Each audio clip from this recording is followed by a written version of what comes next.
Baik, kita lanjutkan lagi ya. Tadi kita contohnya ini bagaimana penyelesaiannya. Kita lihat ya bahwa nilai X ya jika kita transformasikan ke dalam nilai Z. Jadi harus kita transformasikan, kita harus melihat Z hitung ya. Di dalam tabel Z ya berada pada kolom paling kiri ya ini dan baris paling atas. Ini untuk 0 komanya, ini untuk nilai B-nya. Apabila ambillah nilai 2 ya, 2 digit ya atau 3 digit saja, nanti 2 digit ada di dalam kolom untuk baris yang ketiga. Contohnya misalnya ini. Tadi kita lihat ya bahwa kita akan mencari yang pertama adalah apabila lebih dari 200 mg per sen. Kita lihat di sini ya ada 150 laki-laki, berarti N-nya, simpangan tabunya, terus SD-nya adalah 45 mg per sen ya. Kemudian rata-rata kadar kolesterolnya adalah 250 mg per sen. Nah, ini ya kita ingat rumusnya tadi ya. Berarti 250 dikurangi 215 dibagi standar deviasinya. Ya, X min mu ya dibagi dengan standar deviasi. Dapatlah 0,76. Kita harus melihat di tabelnya. Melihatnya adalah ini 0,7 ya. Kemudian 006. 006-nya di sini. Jadi kalau ditotalkan 0,276. Ternyata luasnya adalah 0,2764. Ya, kita lihat di sini. Ini kita tadi nilai rata-ratanya kan 215 ya. Kemudian yang disuruh cari adalah lebih dari 250, berarti yang ini yang diarsir. Ya, ini 215 ini miligram persen tadi ya, bukan luas. Kalau luas itu ya 0 sampai dengan 1. Jadi separuhnya adalah 0,5 atau 50%. Ini 50%. Ya. Di sini adalah ketemunya 0,2764 atau 27%. Berarti di sini nih. Ya, ini baru luas dari 215 sampai 250 ini. Ya, yang dicarikan berarti ini luas ini. Nah, sekarang berapa ini yang diarsir? Yang dicarikan tadi lebih besar nih. Lebih besar dari 250 mg per sen. Jadi yang kita cari ini, ingat bahwa separuh ini ya, seluruhnya ini adalah 0,5. Jadi kalau kita mau mencari yang arsirnya, berarti 0,5 dikurangi luas ini kan. Sementara luas ini tadi ketemu adalah 0,2764 ya. Sehingga kalau kita mencari Px lebih besar dari 250 mg per sen, maka akan mendapatkan areanya adalah ini 0,2236 atau 22,36%. Jadi luas yang diarsir yang biru ini adalah 22,6%. Kalau ini dijumlahkan 0,02236 ditambah 0,2764 adalah 0,5. Ya, separuh ini kan 0,5 nih. Ya, tadi udah saya jelaskan. Jadi satu luas lonceng ini adalah 1. Jadi 0 sampai dengan 1. Selanjutnya yang B. Kalau P sama dengan X-nya kurang dari 200. Berarti 200 dikurangi tadi ya, rata-ratanya di 215 di soal ya. Standar deviasinya 45. Kalau kita melihat tabel seperti tadi, nanti lihat tabelnya nanti bisa di-download sendiri ya, tabel distribusi normal. Nah, ini ketemunya 0,33. Setelah dilihat di tabel berarti kan 0,3, kemudian kolom di atasnya adalah 0,003, muncullah 0,1297. Jika P kurang dari 200%, maka separuh ini kan 0,5 kan, yang dicari adalah kurang dari 200, berarti kan ke sini. Berarti ini yang dicari. Kita harus mencari ini dulu. Ya, ketemunya tadi 0,003. 1297. Otomatis yang diarsir ini adalah 0,5 dikurangi ini, luas ini yang tidak diarsir, separuhnya. Ketemulah 0,3703. Jadi luas kurang dari 200 mg ya, persen ini adalah 37,3% atau 0,3703. Nah, selanjutnya pertanyaan yang ketiga, P antara 200 mg sampai 275. Ini X ya, lebih besar dari 200 tapi kurang dari 275. Berarti kalau kita gambar dulu. Ya, kita masih tetap ya rata-ratanya di 215. Kira-kira di sinilah 275, di sini 200.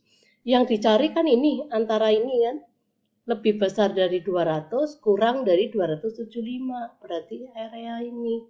Bagaimana cara menyelesaikannya? Ya, tadi yang ini sebenarnya sudah ada ya, luas ini ya. Luas yang kurang dari 200 tadi kan ketemunya ini.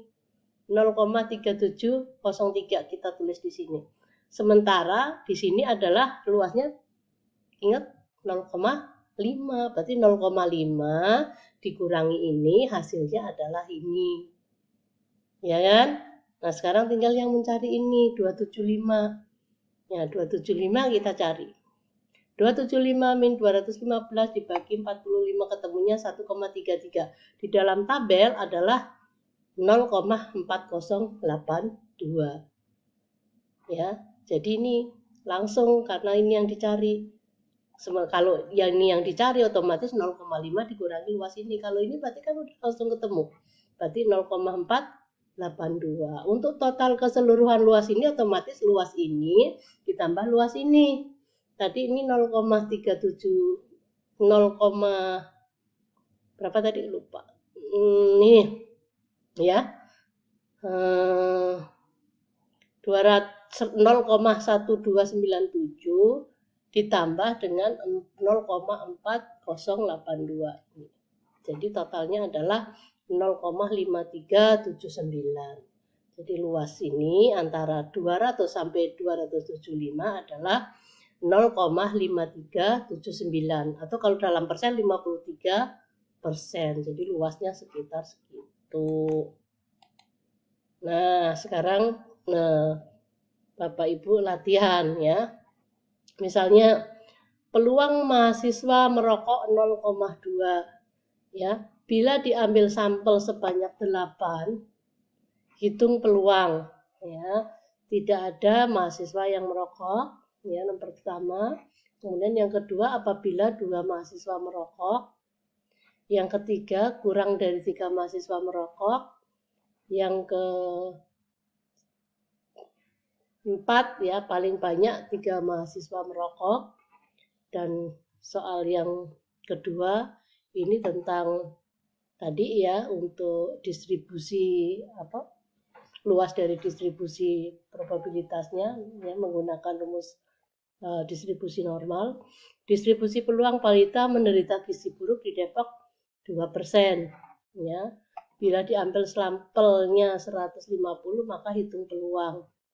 Ya, ini masih peluang ya, masih pakai permutasi. Nah, ini baru latihan yang ketiga yang tadi ya. Diketahui rata-rata ibu hamil 10 gram persen dengan standar deviasi 2 gram. Bila data kadar HB berdistribusi normal, hitung peluangnya. Ingat ya, yang pertama pertanyaannya banyak nih. Yang pertama, kadar HB-nya lebih dari 11 gram. B, kadar HB-nya kurang dari 95 gram persen. C, kadar HB-nya lebih dari 8 gram persen. D, kadar HB-nya antara 11,5 gram persen sampai dengan 14 gram persen. Ingat ya, kita ketahui bahwa standar deviasinya adalah 2 gram dan rata-ratanya adalah 10 gram. Kita harus membuat lonceng ya, ataupun grafik ataupun gambar ya yang berbentuk lonceng seperti ini. Ya, Jadi kita pasang nantinya di sini adalah berapa nih? Kalau ini kan soal ini, kalau yang tadi berarti berapa tadi? 10 ya. 10 gram persen. Berarti di sini pasang 10 ya. Ke sana di atas 10, ke sini di bawah 10. Nah, kemudian standar deviasinya udah ketemu 2 ya, sudah diketahui. Jadi gampang ya. Berarti Z sama dengan berapa? Ini kalau kadar HB-nya lebih dari 11%, berarti Ibu harus menggambar. Bapak Ibu harus bisa menggambar. Nah, di sini 10, berarti Ibu gambar Bapak Ibu 11 ya di sini. Kita garis tegak lurus, yang dicari adalah lebih, berarti yang diarsir adalah yang lebih dari 11. Nah, kemudian yang kalau sudah ketemu ini yang diarsir yang dicari, di sininya adalah 10, berarti 10 ya kan? Berarti 11 dikurangi 10 dibagi dengan berapa tadi? Standar deviasinya adalah 2. Berarti 11 dikurangi 10 dibagi 2. 1 dibagi 2 adalah berapa? 1 dibagi 2 berarti setengah. Ya, setengah, kemudian kita lihat di tabel. Nah, setelah dari tabel udah ketemu berapa, baru kita hitung 0,5 dikurangi tadi hasil dari tabel dan seterusnya ya. Bapak Ibu harus mencari tabelnya nih. Saya kira mungkin ini dulu, saya coba carikan tabelnya.